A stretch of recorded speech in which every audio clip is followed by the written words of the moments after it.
You're listening to the GeekWatch Podcast, Episode 10, with your hosts, Brian Hatcher and Mandy Petrie.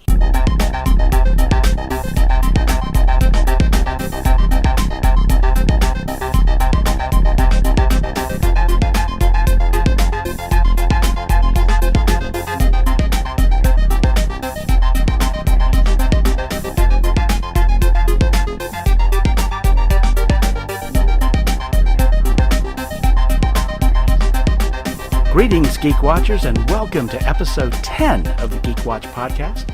My name is Brian Hatcher, and with me, as always, GeekWatch's own resident geek goddess, Mandy Petrie. Hello out there, and hello, Brian. Well, hello, Mandy. So, I wanted to kind of start out with something a little different today, because I don't know about you, but especially with not only with this podcast, but also with The Real Deal, I get accused a lot of being a Marvel fanboy, that I'm all about Marvel movies, and I don't really care. Well, they seem to put out a lot more. Never. That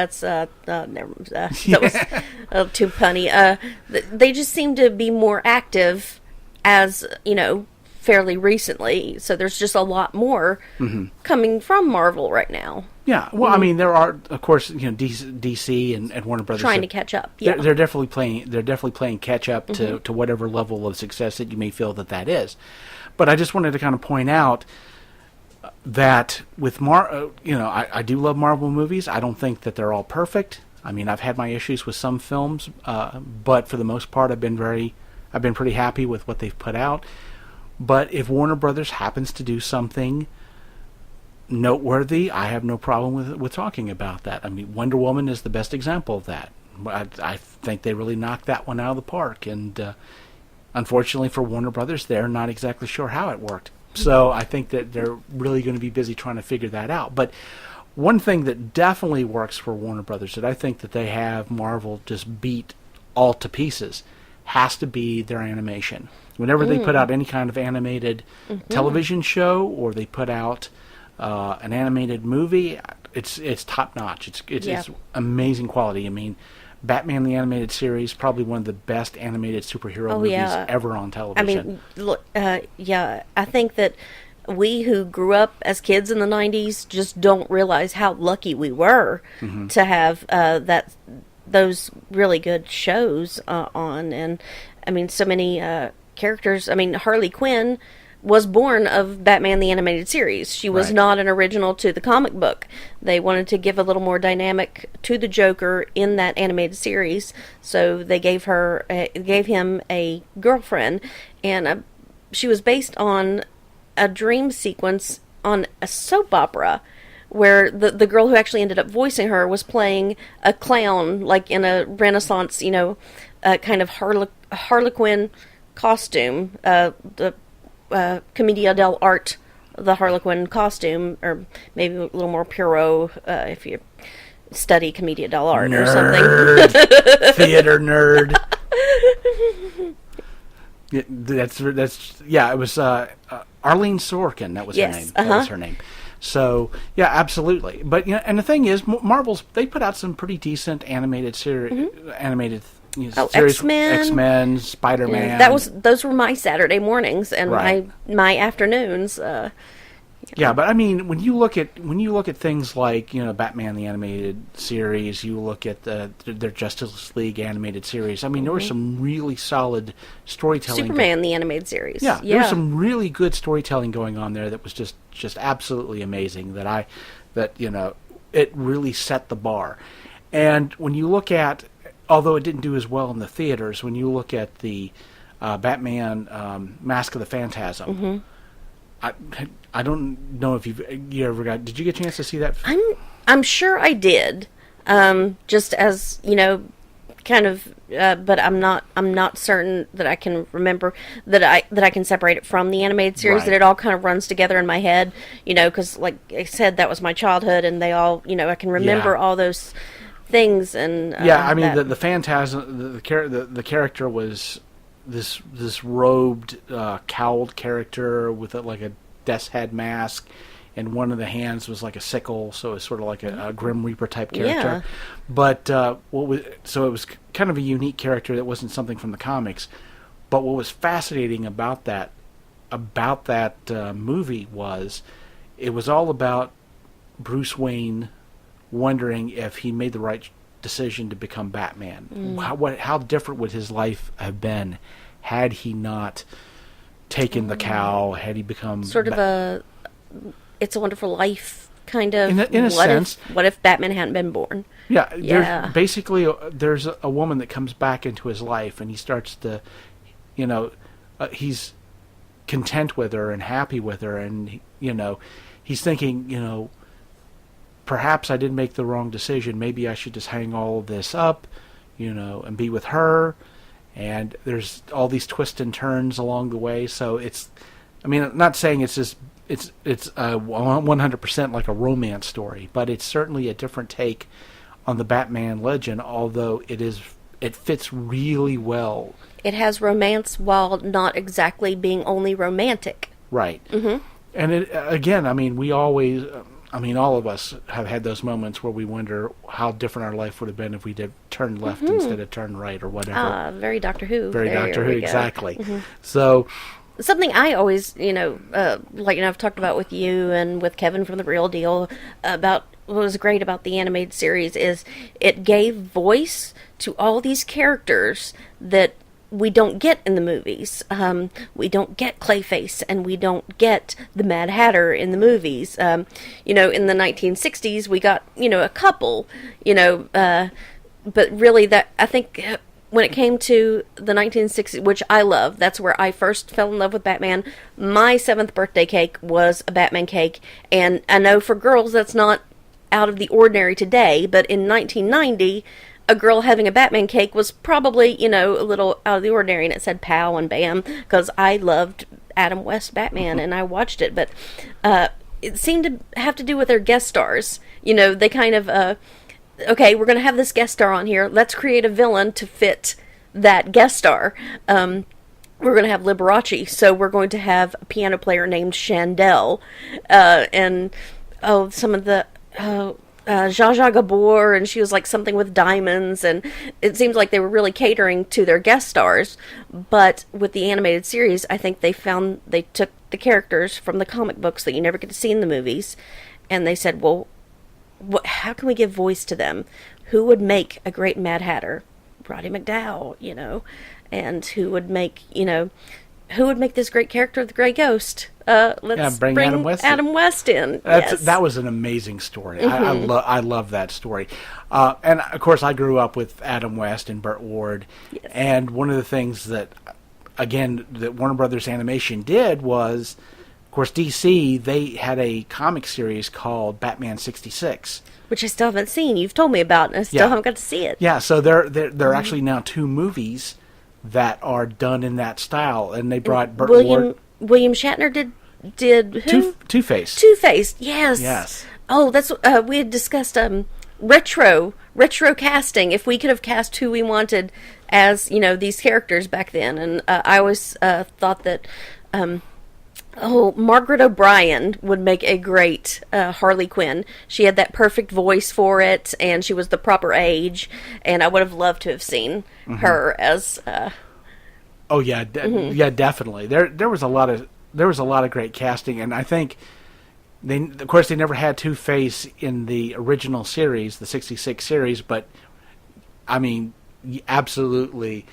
William Shatner. You could have seen him. Yeah, he'd been perfect. He could have just popped over from the set from Star Trek and been like, paint me up for a second, and I'll be back on the Enterprise. Exactly. Afternoon. So, I haven't had a chance to watch any of those. I'm definitely going to pick them up because I'm a big fan of that, and like I say, that's the casting for that was just amazing, and the fact that they were able to bring Adam West and Burt Ward and Julie Newmar back as Catwoman, although the best Catwoman, it's kind of a toss up for me because I'm Eartha Kitt all the way. She's just her voice, but I have a thing for voices, and Eartha Kitt, she was always my favorite Catwoman, and just she could roll her tongue and purr.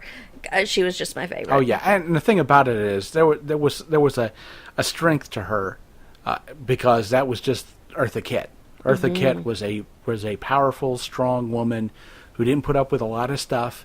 I mean, it takes somebody with some moxie to, you know, to be in the same room with the First Lady and give her a dressing down because she felt she needed it. I mean, to the point where they were going to, you know, the FBI got involved. But Eartha Kitt, she was definitely that person who, you know, was not afraid to speak her truth and speak her mind. And she made, I mean, when she was Catwoman, you had no doubt that she was not somebody you wanted to cross. Absolutely.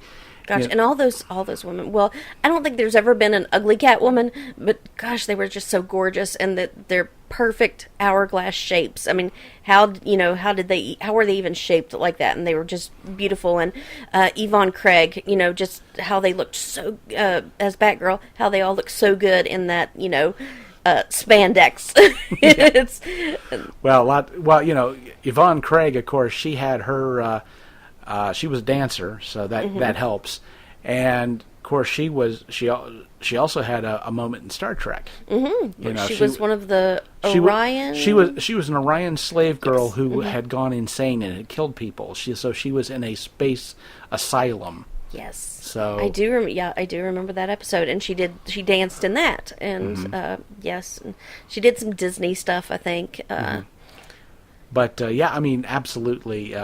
I mean, the '66 show, there was as cheesy as it was, but of course, when you're that young, you don't notice it. It's you just cool. love it, and it's colorful, and it makes you happy. And yeah, and you know, the movie. I remember the movie, which was great. You know, I enjoyed the movie. Shark repellent. The bat shark repellent. You know, of course, you watch it later, and then you're like, oh, I see what they're doing. There's a lot of tongue planted firmly in cheek stuff, but it was still.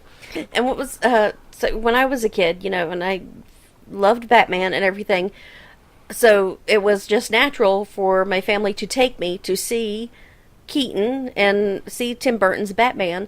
Well, when they took me, I fell asleep and I didn't get to see it in the theater. I was a kid, so it was later that I finally got to see it. But I was, when Batman Returns came along, I was, you know, very hyped after I'd seen Batman. I was really hyped to go see Catwoman and get excited about. Oh yeah, that. well the Michelle Pfeiffer is Catwoman. I mean, another iconic, just kind of a absolutely very enjoyable.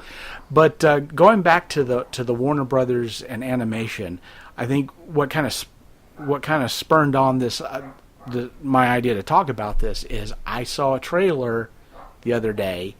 And you said you've seen it today. Did, after you told me about it at lunch. Batman Ninja. Yeah. That to give you an idea. Pause this podcast. Pause this podcast. Go on YouTube, Batman Ninja, watch it, and then come back here.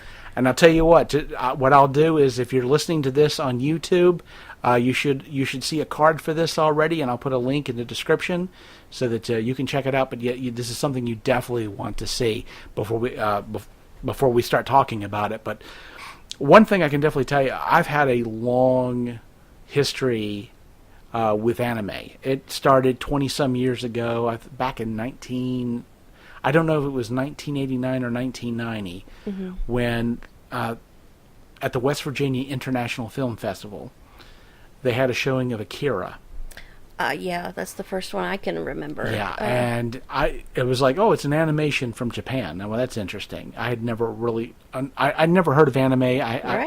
And after watching it, it was like, I came out of the theater exhausted. There was just so much going on, and it was the craziest thing I'd ever seen in my life, and I was hooked at that moment. I loved anime. And I had seen Dragon Ball, not Dragon Ball Z, not Dragon Ball Kai, whatever. I had seen the first Dragon Ball, little kid, Goku, and all of that, and then I saw Sci-Fi had Festival of Anime, and so I watched Akira, but I was a kid when I watched it, so that was one of those movies that I remember watching and not understanding.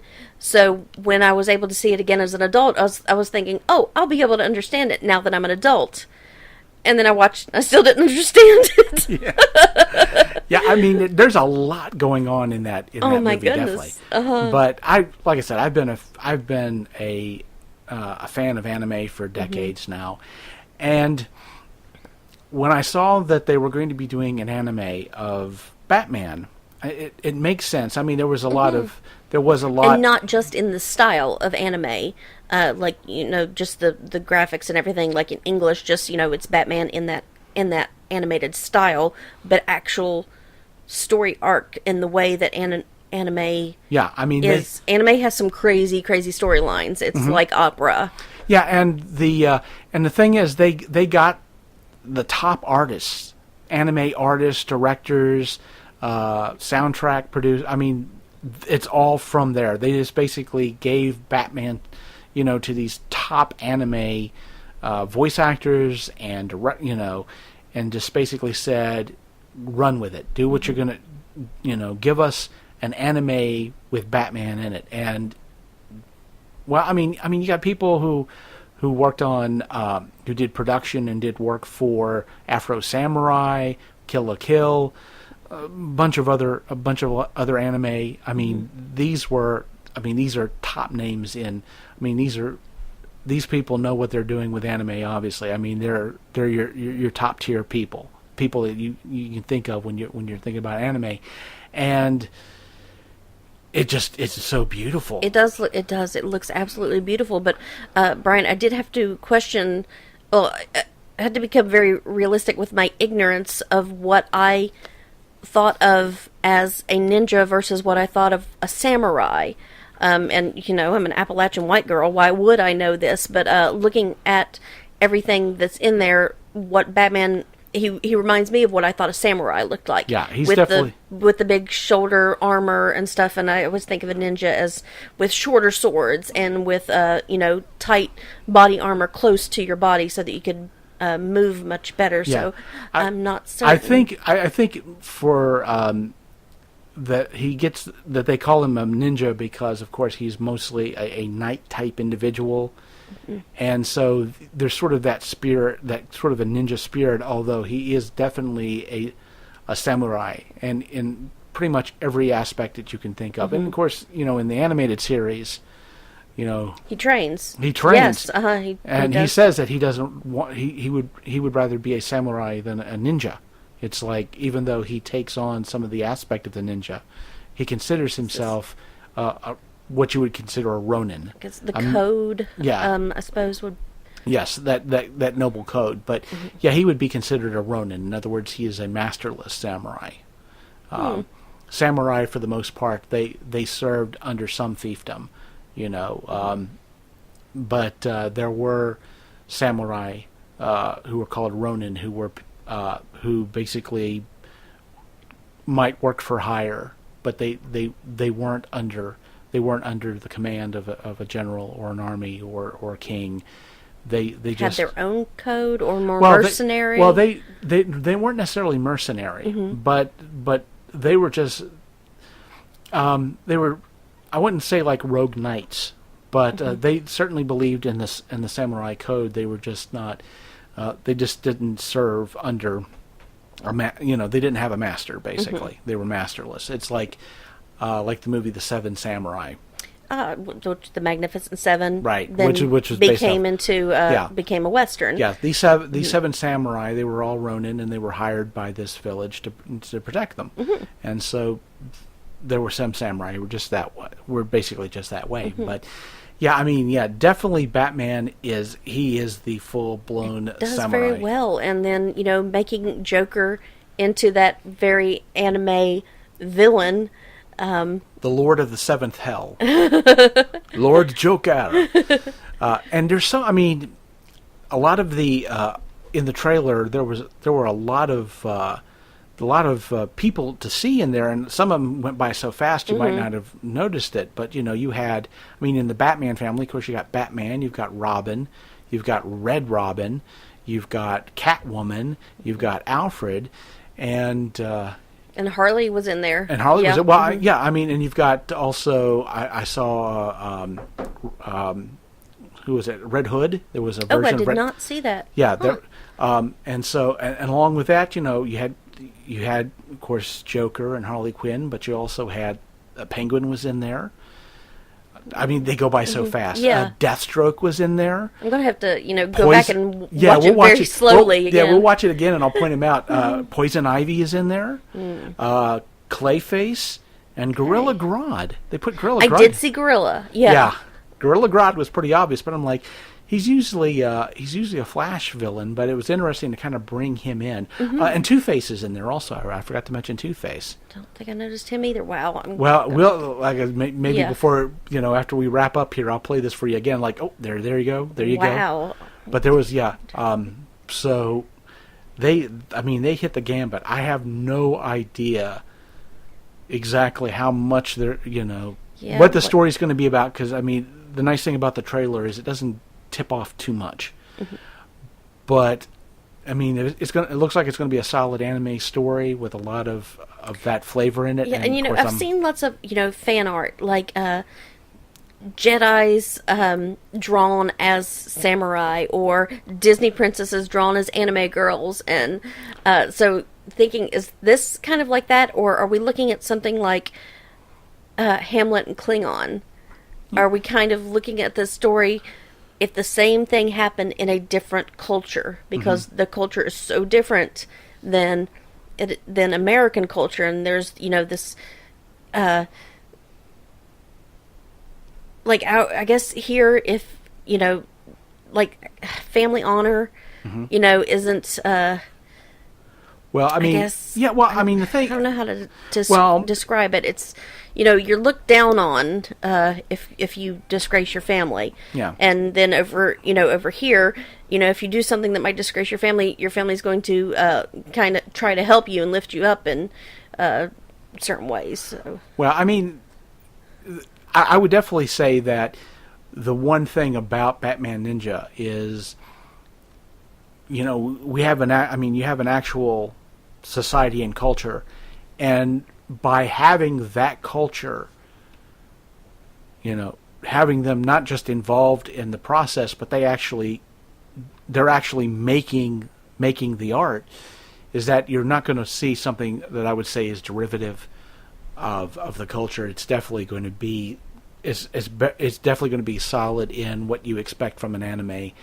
In a sense, it's an anime with Batman in it. But what I really like is, although you have Batman, basically Batman is the modern Batman. He is pulled back into time to find in feudal Japan these characters that look like people that back home. And that is a bit of a trope in certain animes. I know that's Inuyasha that happens, and I think there are some others. I can't, off the top of my head, I can't think of going back in time and. Right, and so really, so basically, what's great is you do have the modern Batman in feudal Japan, but at the same time, that character does work there.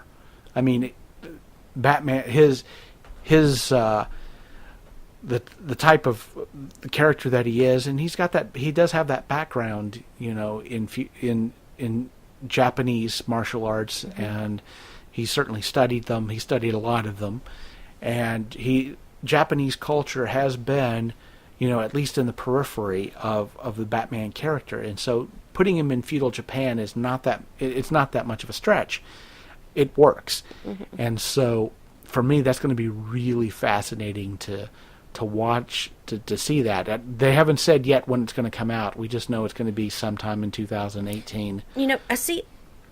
I think there's a lot more of, when it comes to reimagining more from the Asian culture into our Western culture, like Old Boy from Korea, and then coming over here, and I watched them both, the Korean and the American, and of course the American made more sense to me, the difference in the stories, but I didn't grow up with that culture. There's one really interesting, it was an English novel called Fingersmith, and then they transposed it into Japan, the time when Japan was occupying Korea, and they called it, I think they may have even called it A Handmaid's Tale, or The Handmaid, something like that. And it worked like that. And oddly enough, from Victorian England to Japan occupied Korea, and it still works. So it's yeah. I mean, there are really some interesting. certainly there are differences in our culture, but there are some things where we're definitely all the so same. human. Yeah, where we're absolutely. But for me, the besides the fact that I'm just absolutely love anime, being able to see Batman translated into Japanese culture so seamlessly is going to be Two things that you love. two things that I love. So, and again, that's one thing that Japan's really good at is they can adopt Western culture, but then they give their little spin on it, just like the Japanese Kit Kat. Oh, like mashed potatoes and green tea and Yeah.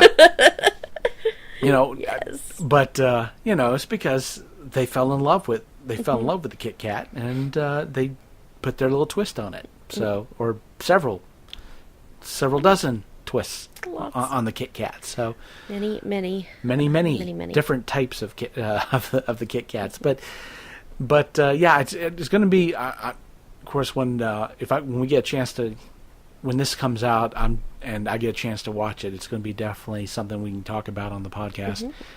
After we kind of do a review on it, a mini review when we get when it finally does. Should come that be out. maybe the real deal, and then we can get on here and Well, it's the real deal is mostly. I don't think it's going to show up in theaters. It's going to be like a home release, and with the real deal with me and Kevin, we tend to just do theatrical releases. So, I mean, certainly that might be something. And once we've seen it, maybe we bring Kevin in for a third, and we, as a guest, and we can talk about it. Now the person they've got to voice the Joker, I mean, he's got a pretty Mark Hamill-ish laugh to him. So if they were to dub this in English, would you be happy with Mark Hamill, Kevin Conroy, or would you want someone completely different? Well, if you're doing the dub, Kevin Conroy, Mark Hamill would be fine. For me, to be honest, I'm not the biggest fan of doing of watching anime with the dubs. And it's the same with foreign movies. I prefer to listen to. I prefer to hear the language, even though I don't understand it, and read the subtitles. Yeah, because especially with Japanese, it's not just the words, but it's how they're said. Japanese language, the way it's delivered, its inflection, it's its own thing. And I know that with at least Mandarin, they have tones. Right. You have, and your tone of voice changes the meaning of a word. Yeah. And Cantonese, there are 7 tones. So Mandarin, there are 4. Cantonese, there are 7. And I know that, like, how we look at the number 13 as bad luck, they look at the number 4 as bad luck because the same word means death with a different tone. Right. So they look at the number 4 as bad luck. Right. Yeah. But I mean, it's not as much that with Japanese. It's just that the way that they speak, it has a way of carrying. I mean, the difference between like in English saying yes, and the Japanese going hi, it's a different. I mean, it carries. In a sense, to me, Japanese seems to carry a lot more emotion in the way that it's it lends itself to drama. It really does. I mean, kabuki theater, for Pete's sake, But so yeah, I'm definitely looking forward to that. And of course, we get a chance to see it. And just so that somebody doesn't listen to this podcast and like, oh, those DC fanboys, because you can't make people happy. I will say briefly that I did see a trailer for Into the Spider-Verse. And I'm looking forward to that too. Is that a video game? Into the Spider-Verse is going to be an animated. Sony's putting this out. It is a Spider-Man movie, but not Peter Parker Spider-Man. Miles Morales Spider-Man. So is this the Ultimates verse or what's? Yeah, it's the Ultimates verse. All right. And in the Ultimates verse, of course, they they did retellings of their main characters, and you had. I knew of it. I can't say that I'm familiar enough with it. Yeah. Well, the classic thing that they think of course, instead of having the Avengers, you had the Ultimates, and they were same but different. Like, for example, Captain America was very gung-ho, very right-wing. One of the lines that he's famous for saying is getting in a fight, this was like an alien invasion, and they told him to surrender. And he says, surrender? What do you think this A on my forehead stands for? France? Oh, wow. Yeah. Yeah, and of course the fight he had with the Hulk, where he just kicked him right in the junk. So, because that's how your cap? Yeah, there Whose you cap go. is that? So, but of course you had Peter Parker, Spider-Man in that universe, and then but he was a skinny high school kid, so they kind of started back over. But what wound up happening was Peter Parker dies.